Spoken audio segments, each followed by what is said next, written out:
इस बीच हमारे साथ रेजिडेंट एडिटर मुकेश कुमार जी भी बने हुए हैं न्यूज़ रूम से।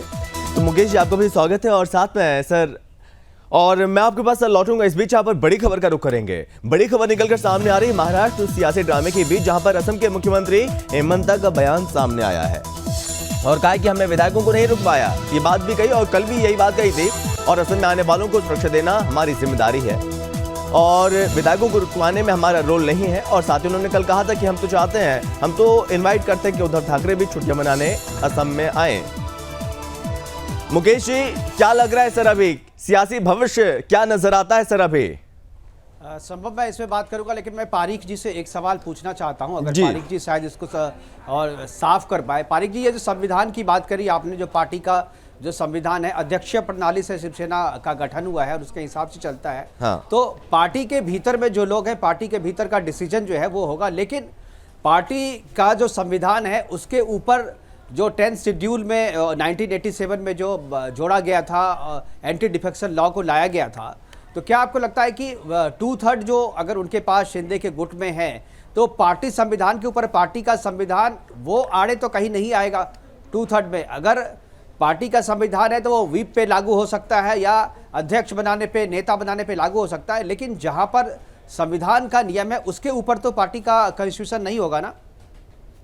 हाँ, बिल्कुल सही कहा। जो एमएलए पोस्ट है, यदि ये 2/3 बने रहते हैं तो पार्टी चाहे कोई भी फैसला करे, इनको बहुत बड़ा प्रोटेक्शन मिला हुआ है। किसी भी हाल में इनकी विधायकी पर कोई असर नहीं पड़ रहा है और चुनाव 2.5 साल बाद होना है तो उनको जनता के सामने जाके अपनी भूमिका रखने के लिए और फिर एक बार ग्राउंड वर्क करने के लिए प्रॉपर टाइम है। प्रॉब्लम तब होगी जब मुंबई और महाराष्ट्र की सड़कों पर हंगामा करके उनकी ऑफिसेस तोड़ी जाएंगी, उनके घर तोड़े जाएंगे, उनके परिवार वालों को धमकाया जाएगा, EOW यानी इकोनॉमिक ऑफेंस विंग और लोकल पुलिस उनके खिलाफ मामले दर्ज करेंगे, 2-4 लोगों की गिरफ्तारी होगी, तो फैमिली से फोन जाना शुरू हो जाते हैं एमएलए को कि भैया अब हमको बचाइए। और यदि उसमें से 3, 4 या 5 भी निकल के बाहर आ गए तो जैसा कि मैंने कहा था, 2/3 जो है उनके पास से बहुमत खत्म हो जाता है। यही पूरी राजनीति चल रही है। अब दूसरी बात आती है पार्टी की। उद्धव ठाकरे ने साफ शब्दों में बता दिया कि मैं नए सिरे से पार्टी शुरू करूंगा। ये उनको क्यों कहना पड़ा? ये उनको सिर्फ इसीलिए कहना पड़ा क्योंकि वो भी जान चुके हैं कि वो विधायकों का बाल तक बांका नहीं कर सकते। अब उन्होंने नया आदेश जारी किया है कि पूरी की पूरी जो पार्टी है वो पार्टी उनके पास से न निकल जाए, इसलिए तमाम शाखा प्रमुख, विभाग प्रमुख, तालुका प्रमुख, संपर्क प्रमुख, जिला प्रमुख और रीजन प्रमुखों की लगातार बैठक चल रही है। और अब वो ये करेंगे कि लोकतांत्रिक रूप से हर डिस्ट्रिक्ट के अंदर बैठक करेंगे, वहां पर उद्धव समर्थकों को भेजते जाएंगे और पूरी की पूरी पार्टी में इंटरनल रिफॉर्म करके कंप्लीट मेजॉरिटी और कंप्लीट पावर में आएंगे, ताकि कम से कम पार्टी उनके पास बनी रहे। बिल्कुल, मुझे लगता है पारिक जी की इस बात का अंदाजा शिंदे गुट को भी है, इसलिए वो पार्टी पे पहले क्लेम तो कर रहे हैं कि ओरिजिनल शिवसेना हम है, लेकिन साथ में अलग गुट का नाम भी रख रहे हैं, अलग पार्टी बनाने की बात भी कर रहे हैं, क्योंकि जो संविधान है, जो पार्टी के भीतर अपना संविधान है, उस पार्टी संविधान के हिसाब से वोट देने का जिसको राइट है अध्यक्षीय प्रणाली में, उनमें से कोई भी व्यक्ति शिंदे गुट के साथ नहीं है। तो पार्टी पे चाह के भी वो कॉन्स्टिट्यूशनली, जो पार्टी का कॉन्स्टिट्यूशन है उसके मुताबिक वो टेक्निकली उस पर अधिकार नहीं कर सकते। तो मुझे लगता है कि शायद इसीलिए ये 2/3 तोड़ करके अलग गुट बना करके चाहेंगे कि विधानसभा में इनको अलग से मान्यता मिल जाए, ये सरकार का गठन कर लें बीजेपी के साथ मिलकर के।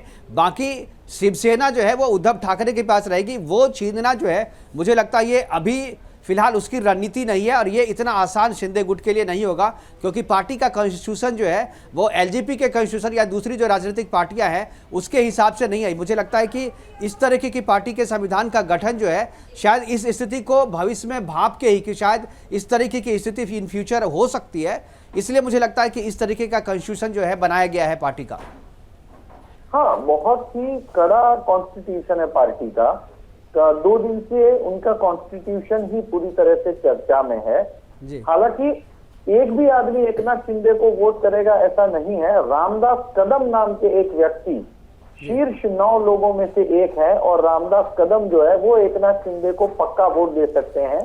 इसलिए मैं ये एक्सपेक्ट कर रहा हूं कि आज जो पार्टी की क्लोज डोर की मीटिंग चल रही है उसमें शायद एकनाथ शिंदे के समर्थक ऐसे रामदास कदम को पार्टी से निकाल दिया जाए, क्योंकि वो लास्ट पर्सन है जो मीटिंग में क्या चल रहा है इसकी जानकारी लीक कर सकते हैं।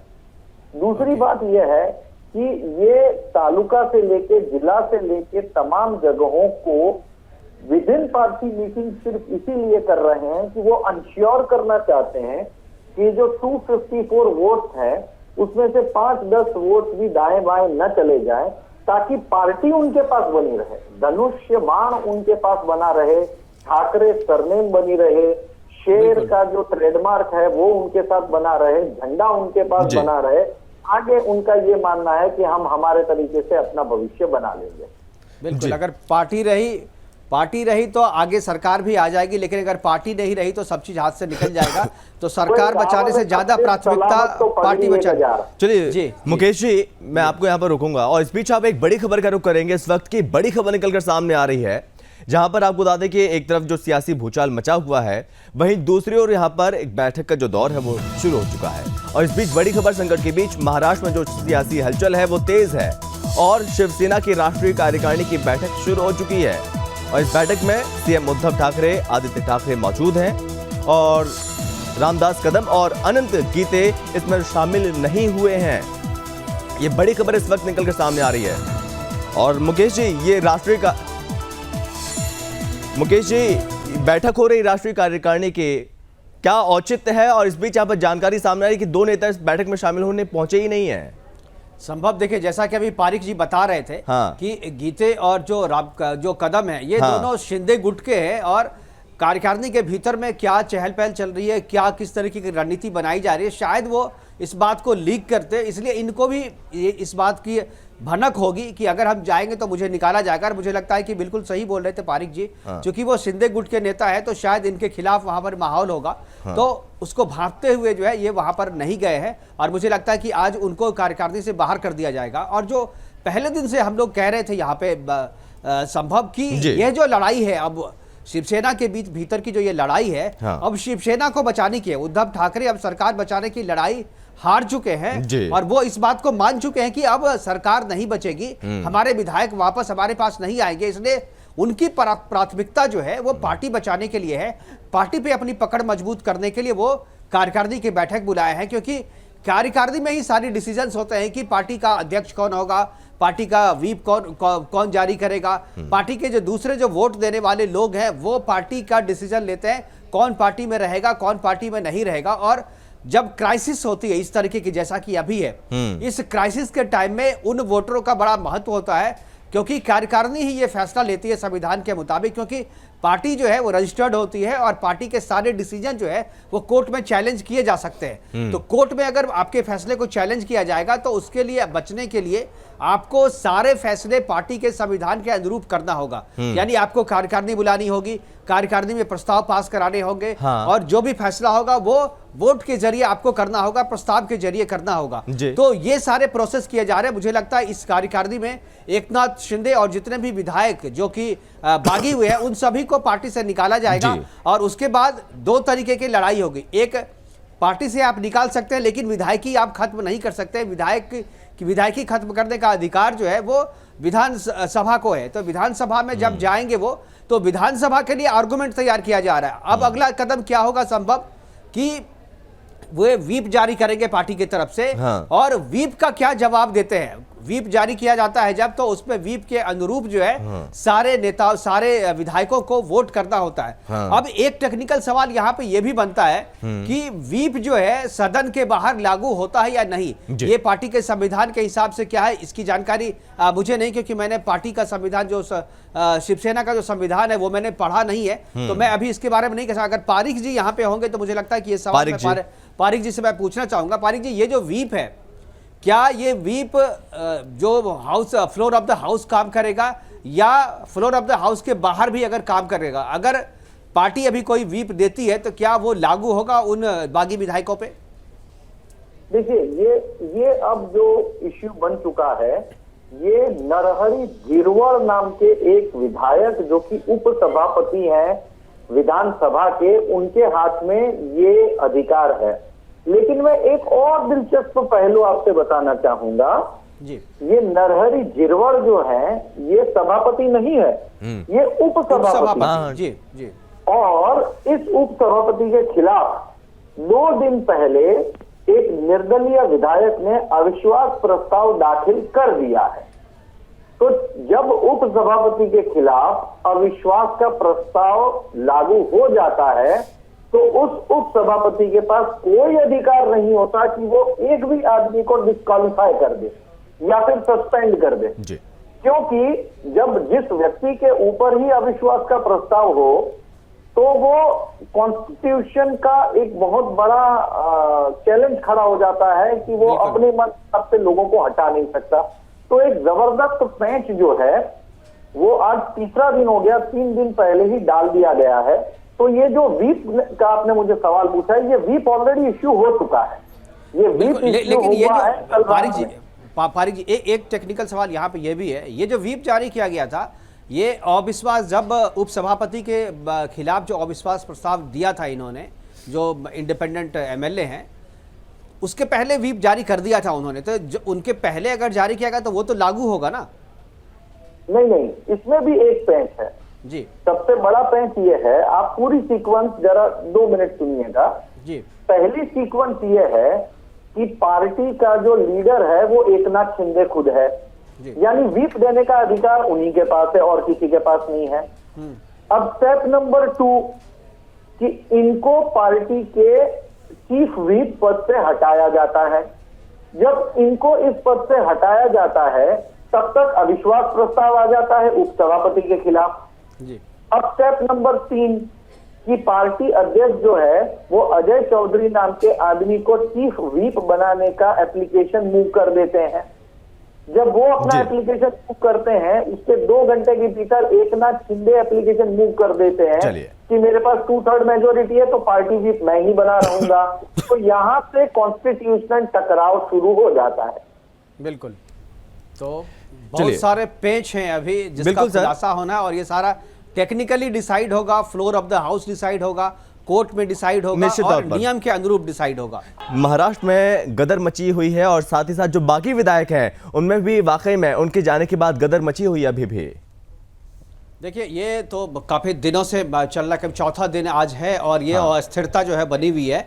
और सरकार गिरी हुई, सरकार अल्पमत में है, लेकिन जो सारा टेस्ट है, जो सारी परीक्षा वो फ्लोर पे होना है और फ्लोर पे विधायक कैसे पहुंचेंगे ये एक बहुत बड़ी चुनौती है उन बागी विधायकों के लिए भी जो जाकर के गुवाहाटी में बैठे हुए हैं और सरकार के लिए भी। हालांकि कल जिस तरीके से संजय राउत ने जिस तरीके से बयान दिया है कि अब आइए हम आपको चैलेंज करते हैं, हम आपको देख रहे हैं, उसका उसकी जो तस्वीर जो है आज सुबह में देखने को मिली है, जिस तरीके से शिवसेना के कार्यकर्ता है तोड़फोड़ करना शुरू कर दिए हैं।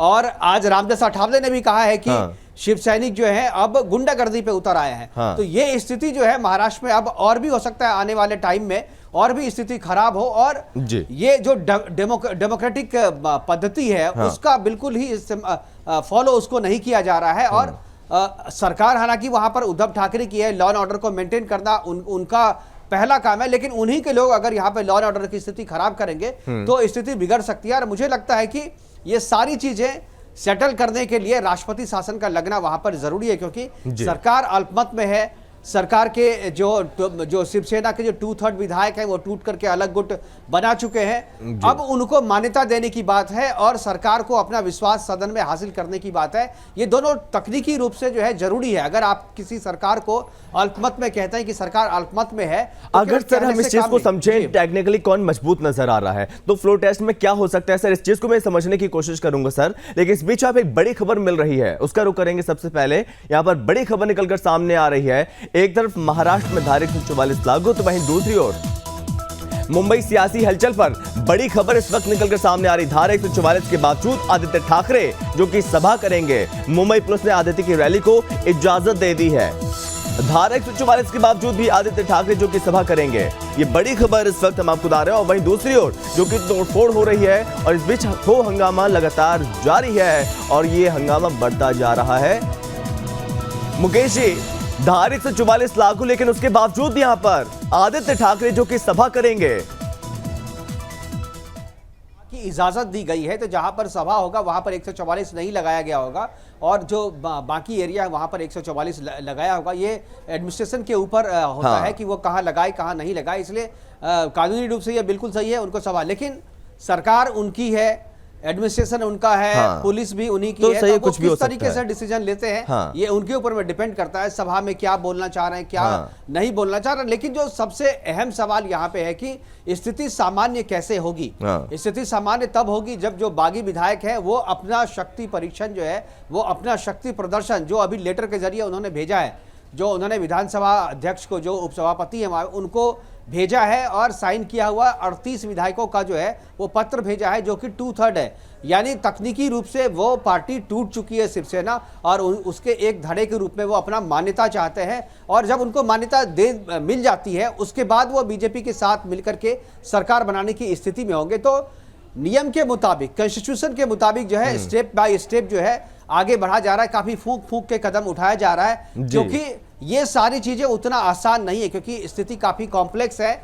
और जो सबसे अहम मसला है यहाँ पर संभव, वो ये है कि बागी विधायकों को अपना बहुमत अगर सिद्ध करना है, अपना शक्ति प्रदर्शन अगर देखना है, अगर वो ये कह रहे, दावा जो कह रहे हैं, जो लेटर वो साइन किया हुआ भेज रहे हैं वो सही है, वो क्योंकि विधानसभा अध्यक्ष जब तक मान्यता नहीं देते हैं तब तक उसका कोई मतलब नहीं है। तो विधानसभा अध्यक्ष जो है, जो कि अभी उपसभापति है, वही चार्ज में है, क्योंकि जो विधानसभा अध्यक्ष थे वो कांग्रेस पार्टी के अध्यक्ष बन चुके हैं। तो ये सारी चीजें तकनीकी तौर पे फंसी हुई हैं।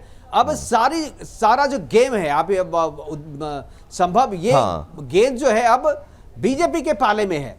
कहने को जो भी चीज बगावत को लेकर के जहां सेटल होना था वो सेटल हो चुका है। जो 38 नंबर जो मैजिक नंबर था तोड़ने के लिए, वो नंबर बागी शिंदे के पास जो है वो मिल चुका है, उसका लेटर वो विधानसभा अध्यक्ष को भेज चुके हैं।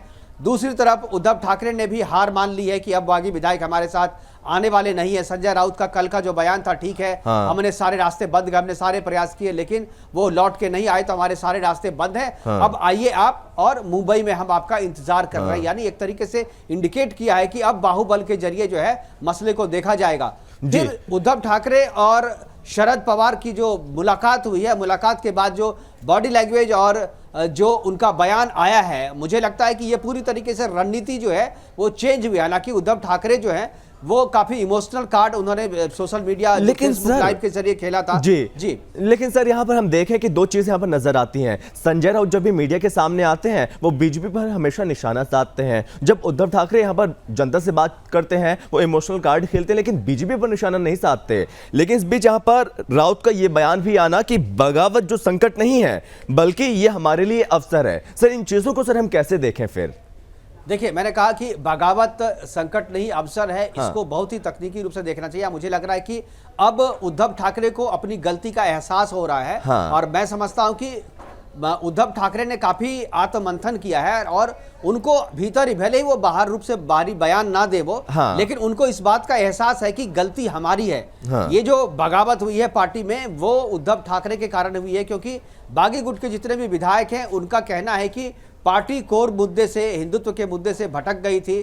पार्टी जो है जिस लाइन पे गठन हुआ था पार्टी का, जो कमिटमेंट जनता के साथ शिवसेना और बीजेपी की थी, वो कमिटमेंट पूरा नहीं किया जा रहा है। और सबसे अहम बात की, पार्टी के विधायकों से काफी दूरी हो गई थी उद्धव ठाकरे की, और इस बात को एक्सेप्ट भी किया है कि वो अनएक्सेसिबल हो गए थे। यानी वो पार्टी के नेताओं से मिलते नहीं थे। और खासतौर पे एकनाथ शिंदे जो कि इतने वरिष्ठ नेता है, काफी पुराने वेटरन शिव सैनिक हैं, बावजूद इसके उद्धव ठाकरे से उनकी मुलाकात नहीं हो पाती थी। बीच में संजय राउत थे, बीच में आदित्य ठाकरे थे, सीधी मुलाकात, सीधी बात उनकी नहीं हो पाती थी। पार्टी के जितने भी बड़े और इंपॉर्टेंट डिसीजंस थे उसमें एकनाथ शिंदे को विश्वास में नहीं लिया जाता था।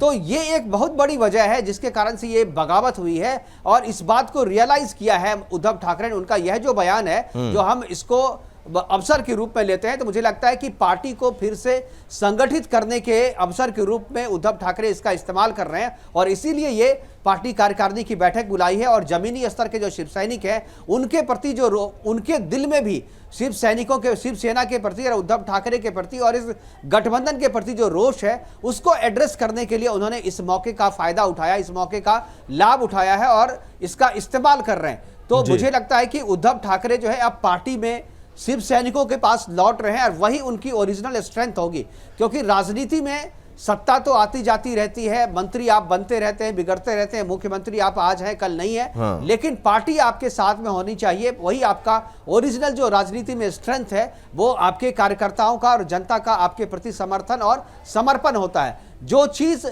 छूटता जा रहा था उद्धव ठाकरे से। और मुझे लगता है कि ये जो बगावत हुई है तो सरकार तो उन्होंने हाथ से निकाल ली है, अपनी सरकार उनके हाथ से निकल गई है, लेकिन पार्टी उनके हाथ से ना निकल जाए, कार्यकर्ता उनके हाथ से ना निकल जाए, हाँ। वो इसका प्रयास कर रहे हैं और अपनी गलती का एहसास उन्हें हो रहा है। जो आप देखें, जो फेसबुक लाइव के जरिए जो उद्धव ठाकरे ने कहा था, जो इमोशनल कार्ड खेला था, हाँ। मुझे लगता है कि उसमें कुछ न कुछ सच्चाई भी है, क्योंकि इस बात को अगर वो एक्सेप्ट कर रहे हैं तो ये गलत नहीं है, वो इस बात को मानते हैं। यही तो सर, यही तो वो बागी विधायक कहते रहे कि आज आप ये चीजें बोल रहे हो, लेकिन हम पहले से हम ये कहते आ रहे हैं, हम समझाने की कोशिश करते आए हैं, लेकिन तब हमारी बात क्यों नहीं मानी गई? 3 साल निकल गए हैं, 2.5 साल से ज्यादा का वक्त हो गया, लेकिन अभी हमारी बात आज क्यों सुनी जा रही है? आज आपको ये एहसास क्यों हो रहा है?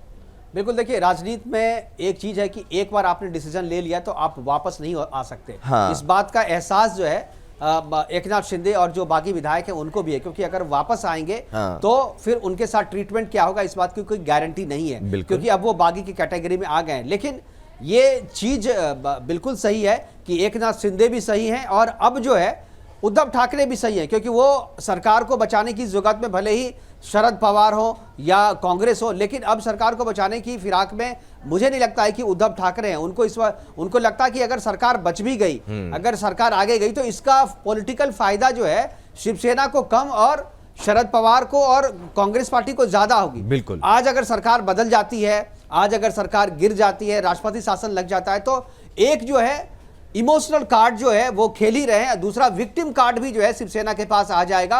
और जो बचे हुए 2.5 साल का जो पीरियड है, इस बचे हुए 2.5 साल में वो अपने कार्यकर्ताओं को और पार्टी को संगठित करने में लगाएंगे और अगला चुनाव जो है वो उसी मजबूती से लड़ पाएंगे। और 2.5 साल का वक्त जो है वो कम नहीं होता है संभव। हाँ। अपनी पार्टी को वो फिर से खड़ा कर लेंगे, जैसा कि उनका विश्वास है। उनको लगता है कि देर सही सही, लेकिन अब मेरी जो नजरें जो हैं और उनको समझ में आ गया है कि हमने जो गलती करी थी, तो जो 2.5 साल हमने गलती करी, अगले 2.5 साल में उसको सुधार लेंगे। और जो आपने एक बात कही कि उद्धव ठाकरे बीजेपी पे हमलावर नहीं है, केवल जो है संजय राउत कर रहे हैं, और बीजेपी भी उद्धव ठाकरे पर हमलावर नहीं है। देखिए, जो इंटरनल सोर्सेज बता रहे हैं कि बीजेपी की तरफ से अपने पार्टी के नेताओं को और जो प्रवक्ता हैं उनको ये मैसेज दिया गया है कि हाँ। आप उद्धव ठाकरे के खिलाफ कुछ नहीं बोलेंगे। हाँ। क्योंकि एक चीज यहां पर यह भी है कि महाराष्ट्र की कॉम्प्लेक्स राजनीति में उद्धव ठाकरे और उद्धव ठाकरे की शिवसेना का जिंदा रहना, हाँ। मौजूद रहना, उनका वजूद बचा रहना जो है, ये बीजेपी के लिए बड़ा जरूरी है। बिल्कुल। तो इस बात को बीजेपी के रणनीतिकार हैं वो समझते हैं। भले एकनाथ शिंदे जो है आज अलग गुट बना करके अलग हो गए हैं, लेकिन वो अलग गुट के रूप में अगर खड़ा रहते हैं राजनीति में, एक 5वां एंगल, क्योंकि देखिए चतुष्कोणीय राजनीति महाराष्ट्र में है, वहां पर एनसीपी भी है, हाँ। वहां पर कांग्रेस भी है, वहां पर शिवसेना भी है, वहां पर बीजेपी भी है, वहां पर आरएसपी भी है जो हाँ। अठावले की है, हाँ। जो पार्टी है वो भी है, लेकिन हाँ। वो उतनी बड़ी पार्टी नहीं है। उसके बाद इंडिपेंडेंट है। इसके बावजूद अगर कोई नई पार्टी आती है जो कि हिंदुत्व के ही मुद्दे पे है, देखिए शिवसेना हिंदुत्व के मुद्दे पे है और बीजेपी हिंदुत्व के मुद्दे पे है। हाँ। बीजेपी और शिवसेना कोई भी अब नहीं चाहेगी कि कोई तीसरा जो दल है हाँ। वो हिंदुत्व के मुद्दे पे खड़ा हो। तो वो अगर खड़ा हो, शिंदे का गुट अगर खड़ा होता है हाँ। हिंदुत्व के मुद्दे पे, तो वो वोट बैंक शेयर करेगा शिवसेना और बीजेपी का।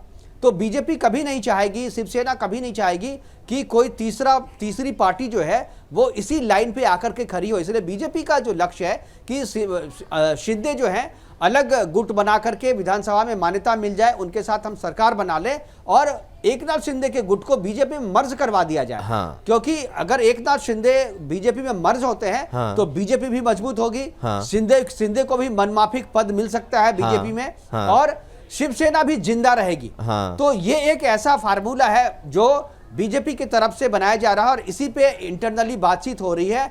और मुझे लगता है कि आखिर में यही होगा, जितना ये जो समय लग रहा है सेटल होने में, ये इसी मुद्दे पे, इसी फार्मूले पे बातचीत हो रही है कि शिंदे को विधानसभा में अलग गुट के रूप में मान्यता दिला करके अविश्वास प्रस्ताव जो है वो लाया जाए, सरकार को गिराया जाए। फिर राज्यपाल जो है, जो सबसे बड़ी पार्टी है बीजेपी को सरकार बनाने के लिए बुलाए, बीजेपी सरकार बनाए, उससे पहले जो वो मर्जर कर ले एकनाथ शिंदे के गुट को बीजेपी में, और उसके बाद बीजेपी अकेले अपने बूते महाराष्ट्र विधानसभा में चुनाव बनाए। क्योंकि अगर ये मर्जर हो जाता है तो अकेले सबसे बड़ी पार्टी होगी जिनके पास नंबर होगा सरकार बनाने के लिए।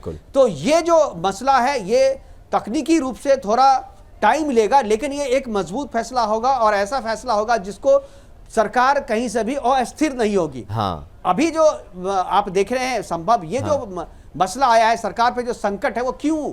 ये संकट इसलिए क्योंकि 3 पार्टियों की सरकार है, किसी भी एक पार्टी के पास जो है पूर्ण बहुमत नहीं है, छोटी छोटी 3 पार्टियां हैं जिनके पास जो है नंबर मिला करके बनते हैं। तो इसीलिए तोड़ा जा सका 2/3, क्योंकि छोटी पार्टियां थी। अब 106 नंबर के साथ अगर बीजेपी है तो आपको 2/3 तोड़ने के लिए आपको उतनी कुव्वत अभी महाराष्ट्र की राजनीति में किसी नेता की या किसी पार्टी की नहीं है कि बीजेपी को 2/3 तोड़ करके अलग से कोई गुट बना ले। और उसके बाद अगर इसमें 38 विधायक और एकनाथ शिंदे के गुट के आ जाते हैं, जो इंडिपेंडेंट और दो दूसरी छोटी छोटी पार्टियां हैं वो मिलकर के बीजेपी को बाहर से समर्थन देती है, तो एक मजबूत सरकार का गठन जो है वो महाराष्ट्र में हो जाएगा, जो लंबे समय के लिए, यानी बचा हुआ जो कार्यकाल 2.5 साल का है वो 2.5 साल का कार्यकाल भी पूरा करेगा। और इस 2.5 साल के कार्यकाल में बीजेपी चाहेगी कि वो अच्छे काम करे, लोकप्रिय फैसले ले, ताकि जो अगला चुनाव है वो अगला चुनाव वहां पर जीता जा सके। और ये जो गठबंधन बनेगा वो 24 में लोकसभा चुनाव के लिए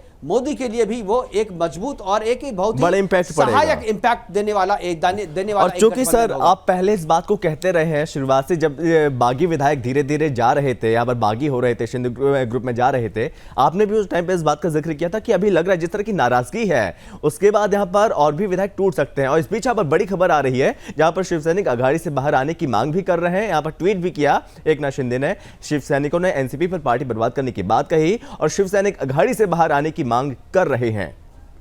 जैसे कि सर नाराजगी की बात मैंने कही, तो सर नाराजगी ये अभी भी है, क्योंकि हमने कल देखा दिलीप लांडे जो कि चांदीवली से विधायक हैं, वो दूत बनकर यहां से जाते हैं और उसके बाद यहां पर गुवाहाटी पहुंचते हैं, शिंदे कैंप में वो शामिल हो जाते हैं, कहते हैं भैया हमको भी शामिल कर लो, हमको भी वहां पे घुटन महसूस हो रही, भैया हम आपके साथ ही हैं।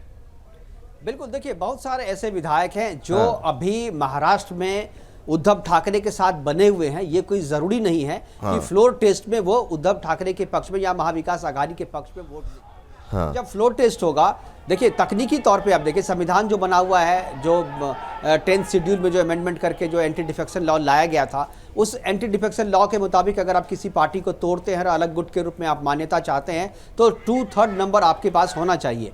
तो 2/3 नंबर एक टेक्निकल चीज है जो कि शिंदे ने हासिल कर लिया है और उसके लिए मान्यता के लिए उन्होंने विधानसभा अध्यक्ष को लिखा है। तो जब वो फ्लोर टेस्ट होगा तो जरूरी नहीं है कि वो 38 ही रहे, वो अर्थ हो सकता है कि 13 जो विधायक बचे हुए हैं इनके पास, वो सारे विधायक में से 2, 4, 10 विधायक और इनके पास आ जाए। क्योंकि देखिए विधायकों के साथ प्रॉब्लम क्या है कि उनको अगला चुनाव भी जीतना है। ये केवल 2.5 साल के पीरियड को देख करके नहीं देखते हैं, विजन देख रहे हैं कि जिस पार्टी के साथ उनका करियर सुरक्षित है, जिस पार्टी के साथ जो है वो आगे का चुनाव जीत सकते हैं, वो फ्यूचर तय करेंगे और वो उस गुट में जाएंगे। क्योंकि एक चीज जो बेस है यहाँ पर संभव, उसको भी समझना जरूरी है कि शिवसेना और बीजेपी ने मिलकर के चुनाव लड़ा था और जो मैंडेट मिला है वो जो भी विधायक जीत के आए हैं, शिवसैनिक के जितने भी विधायक जीत के आए हैं, उनको बीजेपी के समर्थकों ने भी वोट दिया है, क्योंकि कॉलिजन में दोनों आदमी ने चुनाव लड़ा था। तो अगर वो आज उनसे अलग होकर के शिवसेना का एक गुट जो बीजेपी के साथ चली जाती है तो उनको तो बीजेपी के वोटर वोट करेंगे अगले चुनाव में, लेकिन जो अलग रहते हैं और बीजेपी से अलग होकर के चुनाव लड़ते हैं, शिवसेना अगर इंडिपेंडेंट चुनाव लड़ती है तो वो जो वोटर जो वहां पर जीते हैं शिवसेना और बीजेपी के गठबंधन में, उनकी जीत जो है वो मुश्किल हो जाएगी। तो जो विधायक हैं वो अपना कैलकुलेशन इस आधार पे भी कर रहे हैं कि विधानसभा में उनके वोटरों की स्थिति क्या है, उनके वोटर क्या, अगर वो अकेले चुनाव लड़ते हैं 2.5 साल के बाद शिवसेना के टिकट पे, तो क्या वो चुनाव जीतने की स्थिति में होंगे, क्योंकि उनके मुकाबले जो है बीजेपी और शिवसेना से टूटी हुई पार्टी के जो नेता हैं वो होंगे मुकाबले में, जिनके पास बीजेपी का भी वोटर होगा और शिव सैनिक का भी वोटर होगा। तो उनको वहां पर चुनाव जीतना मुश्किल होगा, क्योंकि वो अकेले लड़ेंगे नहीं। उनको एक और चुनौती देने वाला होगा जो उन्हीं के वोट में सेंधमारी करेगा। आप समझिए क्यों मैं कह रहा हूं कि उद्धव ठाकरे के साथ आज जो विधायक हैं वो विधायक कल शिंदे के साथ जाएंगे। उनके लिए अपने पॉलिटिकल फ्यूचर को बचाने के लिए यही एकमात्र रास्ता है। क्योंकि अगर वो ऐसा नहीं करेंगे तो अगला चुनाव 2.5 साल के बाद जो है वो जीतेंगे नहीं। और सारे यंग लीडर्स हैं, सारे यंग विधायक हैं शिव सैनिकों के पास, उद्धव ठाकरे के पास, यानी उनका पॉलिटिकल करियर अभी 30 साल 35 साल का बचा हुआ है। तो 30-35 साल के बचे हुए करियर को वो 2.5 साल के सत्ता लोभ के कारण जो है वो दांव पे नहीं लगाएंगे। पॉलिटिकली ये फैसला बहुत ही करेक्ट होगा कि जो विधायक बचे हुए हैं उद्धव ठाकरे के साथ, वो सारे विधायक भी फ्लोर टेस्ट के दौरान जो है वो शिंदे गुट पे आ जाए और बीजेपी के साथ खड़े हो जाए। लेकिन मुकेश जी, एक तरफ मंथन हो रहा है, वहीं दूसरी ओर बाहर इमोशनल अपील भी की जा रही है। लेकिन राउत का ये भी कहना कि शिवसेना में केवल एक ही बॉस है, वो है ठाकरे। ये तमाम चीजें क्या दर्शाती हैं? कहीं ना कहीं डर तो है अभी भी। नहीं, वो कह रहे हैं, सही कह रहे हैं। उद्धव ठाकरे एकमात्र बॉस हैं और इस तरीके की रीजनल पार्टी में जो कि परिवार के नाम से चलती है, उसमें परिवार का मुखिया ही बॉस होता है, ये बताने की जरूरत नहीं है। भारत की राजनीति में ऐसे रीजनल पार्टियां जो परिवार चला रही हैं, वहां परिवार का मुखिया ही होता है। चाहे वो लालू यादव का परिवार हो, चाहे वो मुलायम सिंह का परिवार हो, चाहे वहां पर YSR रेड्डी का परिवार हो, चाहे तेलंगाना में जो मुख्यमंत्री हैं राव उनका परिवार हो, चाहे जयललिता का, जब तक थे तब जयललिता का। तो जो भी रीजनल पार्टियां हैं, NTR को देख लीजिए, सारी पार्टी, NCP को आप देख लीजिए, शरद पवार को, तो ये सारी चीजें, तो ये कोई संजय राउत कोई नई चीज नहीं कह रहे, वो ऐसा नहीं कि कोई ज्ञान दे रहे हैं जो लोगों को नहीं पता है। तो ये तो ऐसा होता ही है जी कि ठाकरे हैं। लेकिन उस परिवार के नेता के फॉलोवर कितने बचे हुए हैं, उस परिवार के नेता के साथ जाने के लिए आज कितने शिव सैनिक तैयार हैं? क्योंकि शिवसेना का जो गठन है वो हिंदुत्व के नाम पे हुआ था और मराठी जो मराठा सेंटिमेंट है, मराठा और हिंदुत्व के सेंटिमेंट के आधार पे इस पार्टी का गठन हुआ था। और अगर इसी सेंटिमेंट से आप समझौता कर लेंगे, आप इस सेंटिमेंट से कुर्सी के कारण जो है आप वैसे लोगों के साथ समझौता कर लेंगे जो इन सेंटिमेंट के खिलाफ लड़ते रहे हैं, इसका विरोध करते रहे हैं। कांग्रेस और NCP जो है हमेशा शिवसेना और बीजेपी के इस विचारधारा का विरोध करती रही है। तो आज अगर आप उसके साथ कुर्सी के मोह में, सत्ता के मोह में आप उनके साथ खड़े होंगे, तो जो ओरिजिनल शिव सैनिक हैं, जो ग्राउंड पे काम करते हैं, जिनका रोज वोटरों के साथ इंटरेक्शन होता है, वो अपने आप को कंफर्टेबल महसूस नहीं कर रहे हैं। और यही वजह है कि इस चीज को आज उद्धव ठाकरे भी समझ रहे हैं। और आज जो कार्यकारिणी की बैठक करके वो ग्राउंड लेवल पे, बूथ लेवल के नेताओं से, जिला लेवल के नेताओं से कार्यकारिणी में बैठ के बात कर रहे हैं, उन्हें भी इस बात का एहसास है। और मुझे लगता है कि आज जो शरद पवार है वो जरूर उद्धव ठाकरे को कह रहे हैं कि हम जो कह रहे हैं वो आप कीजिए और उनको चैलेंज कीजिए, संजय राउत जो कह रहे हैं। लेकिन मुझे लगता है कि कार्यकारिणी की बैठक के बाद उद्धव ठाकरे खुद आकर के कहेंगे कि मैं महाविकास आघाड़ी से अलग होता हूं, बीजेपी सरकार बना ले, मैं बाहर रहूंगा, मैं आघाड़ी के साथ। क्योंकि यही जो स्टेटमेंट है वो उनकी पार्टी को बचाएगा, उनके वोटर को उनके साथ इंटैक्ट करके रख सकता है। क्योंकि आप अगर दूरदर्शिता नहीं दिखाएंगे इस मौके पे, तो आपकी पार्टी तो रह जाएगी लेकिन वोटर आपसे छिटक जाएंगे। जो एजेंडा आपका है, अब आपकी लड़ाई केवल पार्टी बचाने की नहीं है। जिस एजेंडे को लेकर के एकनाथ शिंदे ने बगावत की है, वो एजेंडा आपको छीनना है। और अगर एकनाथ शिंदे बीजेपी में शामिल हो जाते हैं तो ये उद्धव ठाकरे के लिए भी बड़ा आसान होगा। क्योंकि फिर उनके पास उनका एजेंडा रहेगा और एक ही चुनौती उनके पास रहेगी कि वो जाएं वोटरों के बीच में, पब्लिक के बीच में, उनसे माफी मांगे। जो कि मुकेश जी, अब शिंदे ग्रुप में एक्शन की मांग भी हो गई है कि एक्शन लिया जाना चाहिए। और इस बीच यहाँ पर गाज गिर सकती है संभवतः। लेकिन इस बीच यहाँ पर जो हिंसा हो रही है अब महाराष्ट्र की सड़कों पर, कुर्ला में जिस तरह से आगजनी की गई, कुर्ला में 19 लोगों को, 19 शिव सैनिकों को हिरासत में लिया गया, ये तमाम चीजें क्या समझे इनको? क्या शिवसेना हिंसा का सहारा ले रही है? क्योंकि यहाँ पर ऐसे बगावती, एक तरफ बगावती तेवर, वहीं दूसरी ओर इमोशनल कार्ड, और तीसरी तरफ जो शिवसेना का गुस्सा वो सड़कों पर नजर आ रहा है। अब देखिए, ये बगावत और गुस्सा नहीं है, ये ठाकरे परिवार के प्रति जो है शिव सैनिकों का प्रेम है, जो इस माध्यम से निकल के आ रहा है। वो अपना समर्थन दिखा रहे हैं कि हम जो है हम एकनाथ उनके शिंदे साथ के हैं। हम उनके साथ हैं। हाँ। ये सिंपल इसका यही मैसेज है, क्योंकि सरकार उनकी है, तौर पर वो नहीं करेंगे ज्यादा, केवल अपना समर्थन दिखाने के लिए हम ठाकरे परिवार के साथ हैं, उद्धव ठाकरे के साथ हैं, इसको दिखाने के लिए मुझे लग रहा है कि ये इस तरीके का विरोध प्रदर्शन चलिए किया जा सर, रहा है। और इस बीच सर एक बड़ी खबर मिल रही है इस वक्त की महाराष्ट्र सियासी संकट पर। बड़ी खबर इस वक्त निकलकर सामने आ रही है। श्रीकांत के बेटे के कार्यालय पर तोड़फोड़ की खबर सामने आई है, जहां पर एकनाथ शिंदे के बेटे हैं श्रीकांत शिंदे, और इस बीच यहां पर आपको बता दें कि मेडिकल कैंप में भी जो कि तोड़फोड़ की गई है और कार्यालय पर भी तोड़फोड़ की खबर सामने आई है। जैसे कि मुकेश जी अभी जिक्र कर रहे थे कि ज्यादा तोड़फोड़ नहीं होगी, ज्यादा हंगामा नहीं होगा, लेकिन सर वो तस्वीरें भी अब सामने आने लगी, वो खबरें भी सामने आने लगी, और कहीं ना कहीं निशाना बनाया जा रहा है शिव सैनिकों के द्वारा एकनाथ शिंदे और उनके परिवार पर।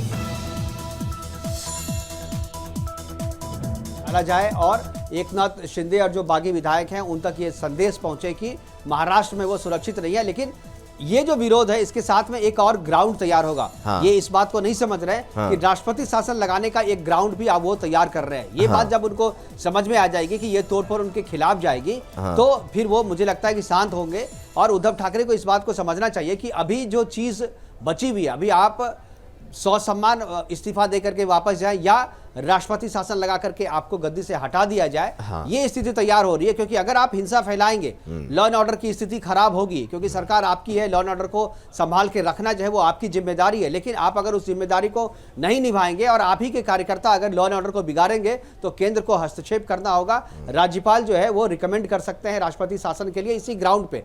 तो ये मुझे लगता है कि ये स्थिति जो है उद्धव ठाकरे के लिए ठीक नहीं है। उनको अपने कार्यकर्ताओं को समझाना चाहिए कि ये स्थिति ना पैदा करें, क्योंकि इससे फायदा नहीं नुकसान होगा उनका, और एक राष्ट्रपति शासन के लिए ग्राउंड तैयार होगा।